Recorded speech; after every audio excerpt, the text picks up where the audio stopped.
Breaking news on another front. A new man today rose before a mass of government protesters and declared himself Venezuela's new leader.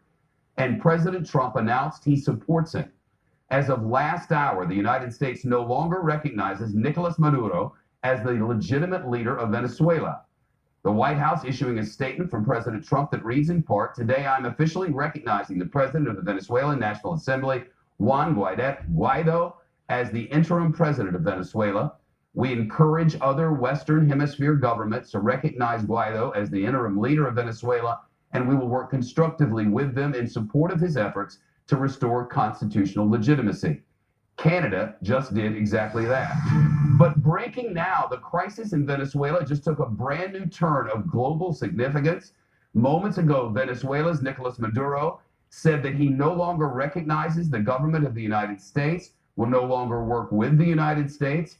He has ordered United States diplomats and United States persons to abandon Venezuela immediately, and all of that must happen within the next 72 hours. The 35-year-old new man is the country's main opposition leader, and he just swore himself in as president. He encouraged thousands of Venezuelans to flood the streets today to protest Maduro, who began a second term earlier this month. It was to last 6 years. And these are the pictures out of Caracas, where the people have come out by the tens of thousands. Countries around the world, including the United States, consider Maduro's election a fraud and Maduro himself a dictator. Venezuela has sunk deeper and deeper into a years-long recession under Maduro, one fueled by an oil crisis and hyperinflation as his government prints more and more money. These are live pictures now. The new leader has made his way to a microphone. The International Monetary Fund predicts inflation in Venezuela will hit 10 million% this year.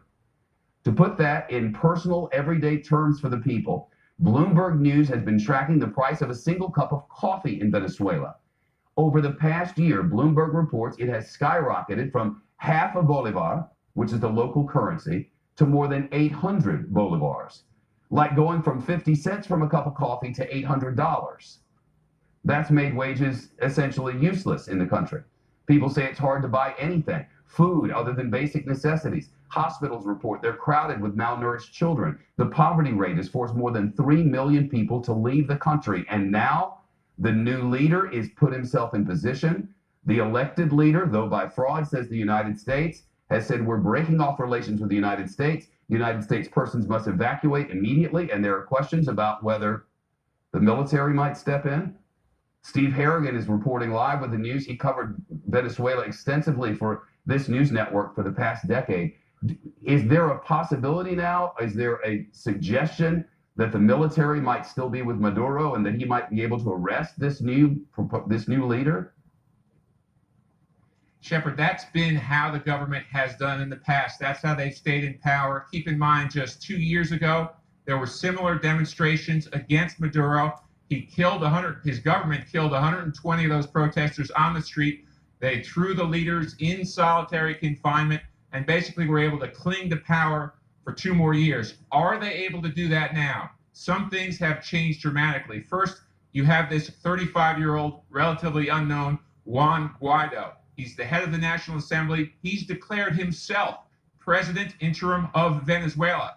He can't have the Supreme Court do it. That's because the Supreme Court are all backers of Maduro. And he's got United States backing, but more than that, countries are lining up and they are splitting. Mexico going for Maduro, the US, Canada, Argentina, down the line going for the new guy, Guaido. So to put it simply, there is uncertainty. You have 2 presidents in Venezuela, and at this point, it looks like both sides are digging in.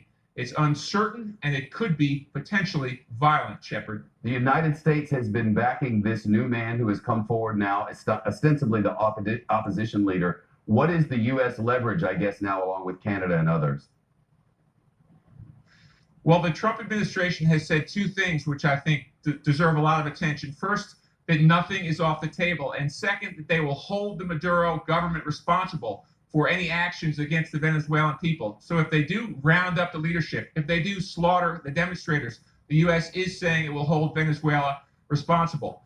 If all options are on the table, that includes military options. But one of the most severe economic options would be oil sanctions on Venezuela. The U.S. is the biggest buyer of oil from Venezuela. That would cripple an already dying economy. That could be one move we see quickly against the Maduro government, Shepard.